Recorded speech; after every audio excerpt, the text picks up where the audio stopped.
దేవుని పటాలు ఎన్ని రోజులకు శుభ్రం చేయాలి? పూర్తి వివరాలు తెలుసుకుందాం.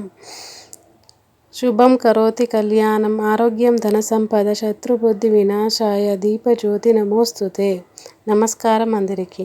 మన ఇంట్లో పూజ చేసే స్థలం ఎంతో పవిత్రమైనది. కానీ చాలామంది ఒక చిన్న విషయాన్ని పట్టించుకోరు. దేవుని పటాలను ఎప్పుడు ఎలా శుభ్రం చేయాలి? ఈరోజు మనం ఈ విషయాన్ని పూర్తిగా తెలుసుకుందాం.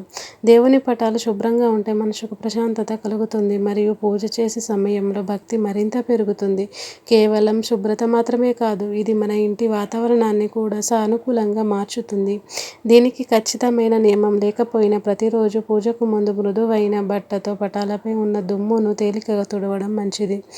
వారానికి ఒకసారి పూజా మందిరాన్ని కొంచెం బాగా శుభ్రం చేయాలి. అలాగే పండుగలు లేదా ప్రత్యేక రోజులకు ముందు పూర్తిగా శుభ్రం చేసి పూలతో అలంకరించడం శుభప్రదంగా భావిస్తారు.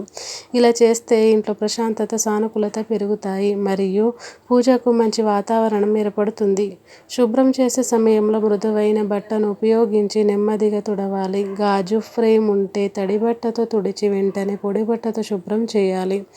ఎక్కువ నీరు లేదా కెమికల్స్ వాడకూడదు. విగ్రహాలు ఉంటే మరింత జాగ్రత్తగా శుభ్రం చేయాలి. చాలామంది చేసే కొన్ని తప్పులు కూడా తప్పించుకోవాలి. పటాలను బలంగా రుద్దడం, ఎక్కువ నీరు వాడడం, కెమికల్స్ ఉపయోగించడం లేదా రోజులు గడిచిన శుభ్రం చేయకపోవడం ఇవి పూజా స్థలానికి మంచివి కావు.